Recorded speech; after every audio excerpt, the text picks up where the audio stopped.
ጤና ይስጥልኝ። ከመረብ ሚዲያም አርዕስተ ዜናውን በማስቀደም ዕለታዊ መረጃዎችን የምናሰማችሁ ይሆናል። በራያ ግንባር ከፍተኛ ውጥረት መንገሱ ተሰምቷል። አገዛዙ በገባበት ከፍተኛ ፍርሃት ምክንያት ሕፃናትን ለጦርነት ማሰለፉናም ለቁስለኞች መታከሚያ ድንኳኖች እንዲተከሉ ስለማድረጉ መረጃዎች ወጥተዋል። በራያ ግንባር ከፍተኛ ቁጥር ያለው የብልጽግና መከላከያ ሰራዊት ተሰልፏል። ሚሊሻዎችም የጥይት ማብረጃ አንሆንም በሚል ከግንባር እየጠፉ ስለመሆናቸው መረጃዎች ወጥተዋል። በዝርዝር ታደምጡታላችሁ። በሌላኛው መረጃችን በደቡብ ወሎ ዞን ስር የሚገኙ የወረዳ አመራሮች ወደ ደሴ ከተማ እየሸሹ መሆኑ ታወቀ። ይህንን ተከትሎ በደሴ ከተማ የእንግዳ ማረፊያ አልጋ ቤቶች መጨናነቃቸው ተሰምቷል። መረጃውን ታደምጡታላችሁ። በሌላኛው መረጃችን አገዛዙ በደሴና በወልዲያ ከተማዎች የሚገኙ ባንኮች ተቀማጭ ገንዘባቸውን ወደ አዲስ አበባ እያሸሸ መሆኑ ታወቀ።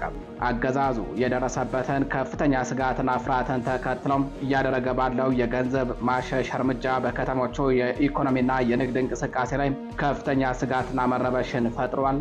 መረጃውን ታደምጡታላችሁ። በሌላኛው መረጃችን የብልጽግናው መከላከያ ሰራዊት በገባበት ከፍተኛ ሽብርና ፍርሃት ምክንያት በመሃል ቆቦ ከተማ የመዋጊያ ምሽጎችን እየቆፈረ ስለመሆኑ ተሰምቷል።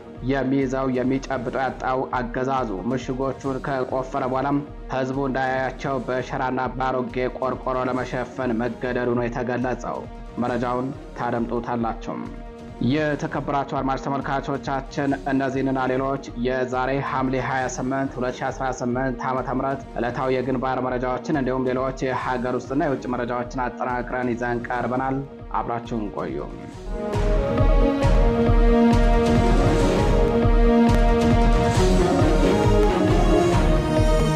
ወደ ቀዳሚው መረጃችን እናልፋለን። በራያ ግንባር ከፍተኛ ውጥረት መንገሱ ተሰምቷል። አገዛዙ በገባበት ከፍተኛ ፍርሃት ምክንያት ሕፃናትን ለጦርነት ማሰለፉና ለቁስለኞች መታከሚያ ድንኳኖች እንዲተከሉ ስለማድረጉ ነው የተነገረው። በራያ ግንባር ከፍተኛ ወታደራዊ ውጥረት የነገሰ ሲሆን የከሸፈበትን የጦርነት እቅድ ለማካካስና የገባበትን ጥልቅ የሽንፈት ፍርሃትን ለመሸፈን የብልጽግናው አገዛዝ በርካታ ቁጥር ያለው የሰራዊት አባል ወደ ቀጠናው እያጎረፈ መሆኑን የመረብ ሚዲያ ምንጮች ገልጸዋል። አገዛዙ ከወዲሁ ከፋኖ አርበኞች ሊወሰድበት የሚችለውን ከባድ ምትና ኪሳራን በመፍራት እንዲሁም በማስላት በራያ ቆቦ ከተማና በዋግ ኽምራ ሰቆጣ ከተማ ለቁስለኞች መታከሚያ የሚሆኑ ድንኳኖች እንዲተከሉ እያደረገ መሆኑ ታውቋል። በተጨማሪም በውጊያ ሜዳ ቁስለኞችን የሚይዝ የሚያገልና የሚያጓጉዝ ልዩ ቡድን አስቀድሞ ማቋቋሙ ነው የተሰማው። የአገዛዙን የመጨረሻ የጨካኝነትና የሞራል ውድቀት የሚያሳየው ደግሞ ወደ ቀጠናው እንዲገቡ ከተደረጉ የሰራዊቱ አባላት መካከል ከፍተኛውን ቁጥር የሚይዙት ዕድሜያቸው ከ13ና ከ14 ዓመት በታች የሆኑና ለአቅመ ውትድርና ያልደረሱ ታዳጊዎች መሆናቸው ነው። የዓይን እማኞች ለመረብ ሚዲያ እንደገለጹት አገዛዙ እነዚህን ያልበሰሉ ሕፃናት እንደ እሳት ማብረጃ ወደ ፊት ለፊት ግንባር እያስገባቸው ሲሆን ታዳጊዎቹ የተሰጣቸውን የጦር መሳሪያን እንኳን በብቃት መሸከም ተስኗቸው ታይተዋል ተብሏል። በሌላ በኩል ከፊት ሆኖ መንገድ እንዲመራና አቅጣጫ እንዲጠቁም ከተመደበው የሚሊሻ ኃይል መካከል የፋኖን ህዝባዊ ትግል መመከት አንችልም፣ የጥይት ማብረጃ መሆን የለብንም በሚል በርካቶች አቋማቸውን በማጠናከር ከጥርናፊያቸው እየኮበለሉና እየወጡ መሆናቸው ታውቋል። ይህ አካሄድ የብልጽግናው አገዛዝ በሰው ኃይል እጥረትና በስነ ልቦና ስብራት ምክንያት የደረሰበትን ውጥረት እንዲሁም ስልጣኑን ለማቆየት ሲል ሕፃናትን ሳይቀር ወደ እሳት እየገበረ የሚገኝበትን ግፈኛና ጨቋኝ ባህሪን ቁልጭ አድርጎ የሚያሳይ መሆኑ ተጠቅሷል። አድማጭ ተመልካቾቻችን ወደ ሌላኛው መረጃችን እናልፋለን። በደቡብ ወሎ ዞን የሚገኙ የወረዳ አመራሮች ወደ ደሴ ከተማ እየሸሹ መሆኑ ታወቀ። ይህንን ተከትሎ በከተማዋ የእንግዳ ማረፊያ አልጋ ቤቶች መጨናነቃቸው ተሰምቷል። በደቡብ ወሎ ዞን ስር በርካታ ወረዳዎችና የከተማ መስተዳደሮች በአማራ ፋኖ ብሔራዊ ንቅናቄ ምኒልክ ዕዝ ሰራዊት ቁጥጥር ስር እየገቡ ይገኛሉ። እስካሁን ባለው የደላንታ ወረዳና በወረዳው ስር የወገል ጤና ከተማ አስተዳደር ካድሬዎችን ጨምሮ ሌሎች የወረዳና የንዑስ ወረዳ መቀመጫ ከተማዎች በፋኖ ቁጥጥር ስር ገብተዋል። ይህንን ተከትሎ ቀጠናቸው በፋኖ የተያዘባቸውና ገና ልንቆረጥ እንችላለን ብለው የፈሩ ካድሬዎች ወረዳቸው ለቀው የዞኑ መቀመጫ ወደ ሆነችው ወደ ደሴ ከተማ እየሸሹ ስለመሆናቸው ነው መረብ ሚዲያ ለማረጋገጥ የቻለው። በከተማው የደሴ ዙሪያ ወረዳ ካድሬዎችን ጨምሮ ከፊል የኩታበር ወረዳ፣ የደላንታ ወረዳና የወገል ጤና ከተማ አስተዳደር ካድሬዎች፣ የተንታ ወረዳ፣ የወግዲ ወረዳ የወረባቦ ወረዳ አመራሮች ወደ ደሴ ከተማ ሸሽተዋል። በተጨማሪም የሌሎች ወረዳ አመራሮች የፋኖ እንቅስቃሴ በመፍራት ቢሮ መግባት ያቆሙ ሲሆን ከወዲሁ የሚሸሹበትን መንገድ እያመቻቹ ስለመሆኑ ነው መረብ ሚዲያ ለማረጋገጥ የቻለው። ይህንን ተከትለው በደሴ ከተማ የሚገኙ የእንግዳ ማረፊያ ቤቶችና ሆቴሎች ላይ ትልቅ መጨናነቅ መፈጠሩን ለማረጋገጥ ችለናል። በተያያዘ ዜና አገዛዙ በደሴና በወልዲያ ከተማዎች የሚገኙ ባንኮች ተቀማጭ ገንዘባቸውን ወደ አዲስ አበባ እያሸሸ መሆኑ ታወቀ። በደሴና በወልዲያ ከተማዎች በሚገኙ ባንኮች ውስጥ የነበረውን ተቀማጭ ገንዘብ የብልጽግናው አገዛዝ ወደ አዲስ አበባ እያሸሸ መሆኑን መረብ ሚዲያ ለማረጋገጥ ችሏል። ትላንት ሐምሌ 27 ቀን 2018 ዓ.ም በደሴ ከተማ ስር በሚገኘው ቧንቧ ክፍለ ከተማን ጨምሮ በሁሉም የከተማው አካባቢዎች የሚገኙ የባንክ ቅርንጫፎች ተቀማጭ ገንዘባቸውን ሙሉ በሙሉ ወደ አዲስ አበባ ሲያጓጉዙና ሲያሸሹ ውለዋል። በተመሳሳይ ዜና በወልዲያ ከተማ የሚገኙ የሰሜን ወሎ ዞን የባንክ ዲስትሪክቶችም በተመሳሳይ ሁኔታ በስራቸው ባሉ ባንኮች የሚገኘውን ተቀማጭ ገንዘብ አስቸኳይ በሆነ ሁኔታ እያሸሹ ስለመሆናቸው ታውቋል። አገዛዙም የደረሰበትን ከፍተኛ ወታደራዊ ስጋትና ፍርሃትን ተከትሎም እያደረገ ባለው የገንዘብ ማሸሽ እርምጃ በከተሞቹ የኢኮኖሚና የንግድ እንቅስቃሴ ላይ ከፍተኛ ስጋትና መረበሽን እየፈጠረ ይገኛል። የተከበራችሁ አድማጭ ተመልካቾቻችን መረጃዎቻችን እንደቀጠሉ ናቸው። በዚያው በወሎ ቤት አማራ ቀጠናም የብልጽግና መከላከያ ሰራዊት በገባበት ከፍተኛ ሽብርና ስጋት ምክንያት በማልቆቦ ከተማም የመዋጊያ ምሽጎችን እየቆፈረ ስለመሆኑ ተሰምቷል። የሚይዘው የሚጨብጠው ያጣው የብልጽግናው አገዛዝ ምሽጎቹን ከቆፈረ በኋላም ህዝቡ እንዳያያቸው በሸራና በአሮጌ ቆርቆሮ ለመሸፈን መገደዱ ነው የተገለጸው። የብልጽግናው አገዛዝ በየግንባሩ እየደረሰበት ባለው ተደጋጋሚ ወታደራዊ ምትና ኪሳራ ምክንያት በገባበት ከፍተኛ ሽብር በደሴ በወልዲያና በራያ መስመሮች የሚይዘውና የሚጨብጠው በማጣት ሙሉ በሙሉ መሽመድመዱን መረብ ሚዲያም ለማረጋገጥ ችሏል።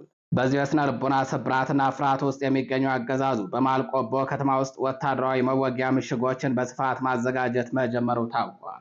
አገዛዙ በከተማ በሚገኙ እንደ ፖሊስ ጣቢያና መሰል የመንግስት ተቋማት አጥር ስር እንዲሁም በዙሪያው ጥልቅ ምሽጎችን ያስቆፈረ ሲሆን ይኸው ድርጊቱ በህዝቡ ዘንድ ይበልጥ ፍርሃቱንና ውድቀቱን እንዳያጋልጥበት በማሰብ ምሽጎቹን በሸራና በአሮጌ ቆርቆሮ እየሸፈነ ይገኛል።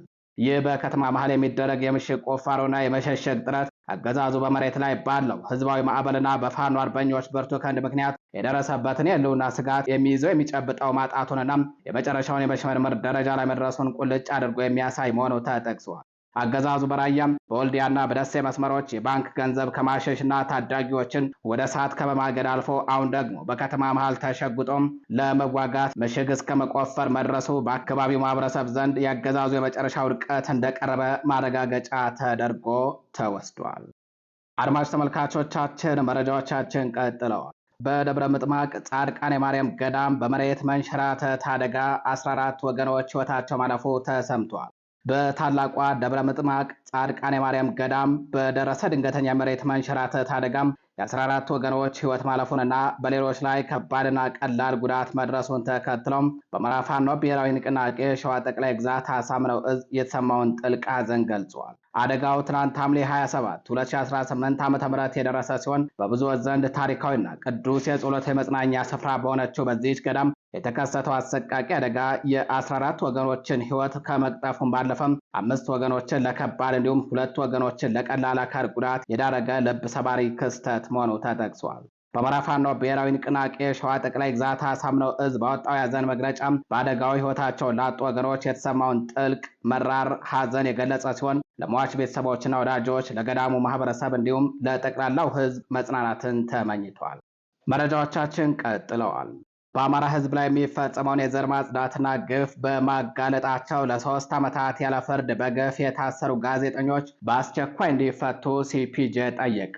በአማራ ህዝብ ላይ የሚፈጸመውን ግፍና በደል በመዘገብ ለአማራ ህዝብ እውነተኛ ድምፅ በመሆናቸው ብቻ በአገዛዙ የታሰሩና ያለ ፍርድ ለ3 ዓመታት በእስር ላይ የሚገኙ 5 ጋዜጠኞች በአስቸኳይ እንዲፈቱም ዓለም አቀፉ የጋዜጠኞች መብት ተከራካሪ ተቋም ሲፒጄ የኢትዮጵያ ባለስልጣናትን ጠይቋል።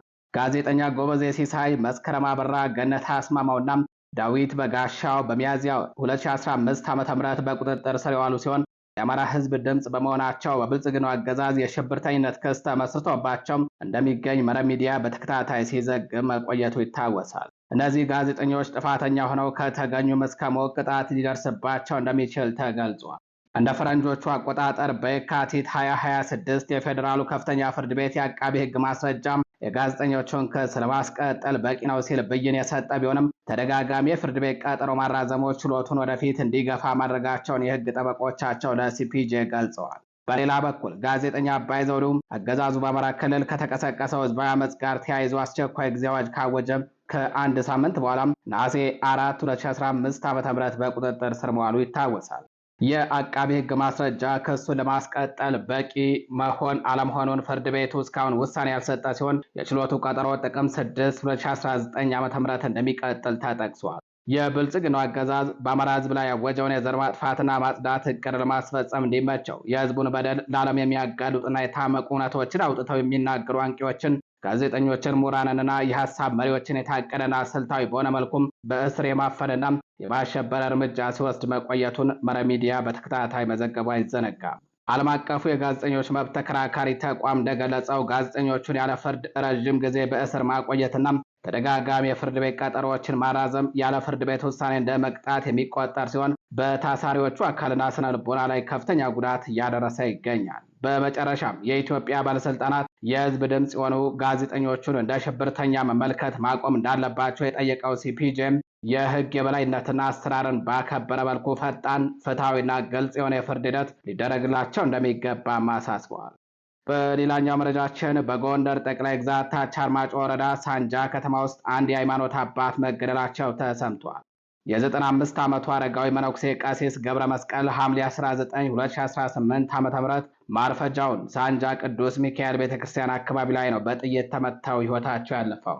ከሰኔ ወር ጀምሮ በአማራ ክልል የሃይማኖት አባቶች ሲገደሉ ይህ ለአምስተኛ ጊዜ ነው። ጀንበር ያዘቀዘቀችበት የብልጽግናው አገዛዝ የህዝብን ትኩረት በማስቀየር የእፎይታ ጊዜ ለማግኘትና የስልጣን እድሜውን ለማራዘም እንዲሁም በፋኖ ይወሰድብኛል ብሎ የሰጋውን የመጨረሻ እርምጃ ለማጓተት በማሰብ በተመረጡ የአማራ ክልል አካባቢዎች ላይ በክርስትና ሃይማኖትና በእስልምና ሃይማኖት አባቶች ላይ ግድያ በመፈጸም ሃይማኖታዊ ግጭትን ለመቀስቀስ ህቡ ገዳይ ቡድን አዋቅሮ ማሰማራቱን መረብ ሚዲያም ታማኝ ወታደራዊ ምንጮቹን ዋቢ አድርጎ ከሳምንታት በፊት መዘገቡ አይዘነጋም። በኢትዮጵያ ለዘመናት በወንድማማችነትና በመከባበር አብሮ የኖረውን ህዝብ በሃይማኖት ሽፋን እርስ በርስ ለማጋጨት የብልጽግናው አገዛዝ በስውር ያደራጃቸው ገዳይ ቡድኖች የሃይማኖት አባቶችን በመግደል ላይ መሆናቸውን የተረጋገጠው ይህ መሰሪ አካሄድ አገዛዙ የህዝቡን አንድነት ለመበተንና በአገሪቱ ውስጥ ያልተረጋጋ ሁኔታን በመፍጠር ስልጣኑን ለማቆየት የሚጠቀምበት የመጨረሻው የጥፋት ካርዱ መሆኑን ታውቋል። በተደራጁ የብልጽግና የጥፋት ኃይሎች እየተፈጸመ ያለው ይህ የጭካኔ ተግባር የኦርቶዶክስ ተዋሕዶና የእስልምና እምነት ተከታዮችን እርስ በርስ ለማጋጨት የታለመ በመሆኑ ህዝቡ የጥፋት ሴራውን በመረዳት በንቃት ተደራጅቶ ራሱንና የሃይማኖት አባቶቹን እንዲሁም የሀገሪቱን የዘመናት ወንድማማችነትን እሴት ሊጠብቅ እንደሚገባም መረብ ሚዲያ ያነጋግራቸው የሁለቱ እምነት ተቋማት አባቶች ጥሪ አቅርበዋል። አድማጭ ተመልካቾቻችን መረጃዎቻችን እንደቀጠሉ ናቸው። በሱዳንና ኢትዮጵያ አዋሳኝ በሆነችው የትግራይዋ ሸረሪን አቅጣጫ ከሐምሌ 25 ቀን 2015 ዓ.ም ንጋት ጀምሮ አዲስ የተኩስ ልውውጥና ወታደራዊ ግጭት መቀስቀሱን በማመልከት የትግራይ ብሔራዊ ክልላዊ መንግስት መግለጫ ሰጥቷል። ከመቀሌ የተሰጠው ይህ መግለጫ እንደሚያመላክተው የተከፈተውን ወታደራዊ ጥቃት የትግራይ ሰራዊት መመከቱን የገለጸ ሲሆን በውጊያው ላይ የብልጽግና ሰራዊትና በአካባቢው ከተሰበሰቡ ታጣቂዎች በተጨማሪ በሙሐመድ ሐምዳን ደጋሎ የሚመራው የሱዳን ፈጥኖ ደጋፍ ኃይል ተሳታፊ እንደነበር ተጠቅሷል። የትግራይ ክልላዊ መንግስት በመግለጫው አክሎም እንዳለው ሐምሌ 25 እስከ ምሽት ተካሂዶ በኋላው በዚህ ውጊያ በርካታ የጉዳት ሰለባዎች መኖራቸውንና በምዕራብ ትግራይ በጎንደር እንዲሁም በአካባቢው በሚገኙ የጤና ተቋማት ውስጥ በርካታ ቁስለኞች እየታከሙ ይገኛሉ ብሏል። በተጨማሪም በአካባቢው የተፈጠረውን ድንጋጤ ለመሸፈን በሚል በርካታ ቁስለኞች በአውሮፕላን ተጭነው ወደ ሌሎች የኢትዮጵያ ክፍሎች እየተወሰዱ እንደሚገኝም በመግለጫው ተካቷል። በመጨረሻ መግለጫው አሁን የተጀመረው ወታደራዊ እንቅስቃሴ በማንኛውም ጊዜና አቅጣጫ ሊቀጥል እንደሚችል ማስታውቋል። ከትግራይ ክልል መንግስት በኩል የተሰጠውን ይህንን መግለጫና የቀረቡ ወታደራዊ ክሶችን በተመለከተም ከብልጽግናው አገዛዝ በኩል የተሰጠ ይፋዊ ምላሽ የለም። የተከበራችሁ አድማጭ ተመልካቾቻችን ለዛሬ ሐምሌ 28 2018 ዓ.ም ይዘናቸው የነበሩት ዕለታዊ የግንባር መረጃዎቻችን እንዲሁም ሌሎች የሀገር ውስጥ መረጃዎቻችን እነዚህን ይመስላሉ። በሌሎች አዳዲስ መረጃዎች እስከምንገናኝ ቸር ቆዩ።